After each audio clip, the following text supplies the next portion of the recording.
Ang sarap pala pag sobrang peaceful ng buhay mo.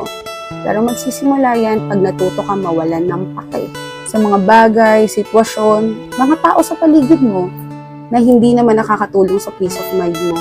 Yung dati apektado ka sa mga masasama o masasakit na salita na sinasabi sa'yo, yung mga negatibong opinion tungkol sa buhay mo, sa itsura mo, sa ugali mo, yun talagang dinidibdib mo. Yung talagang malaking impact sa'yo. Pero na-realize ko, bakit ako magpapa-apekto o bakit ko sisirain yung peace of mind ko sa mga taong wala naman ambag sa buhay ko? Simula na natuto akong mawalan ng pake at i-distansya ko yung sarili ko sa mga taong negatibo, sa mga taong toxic.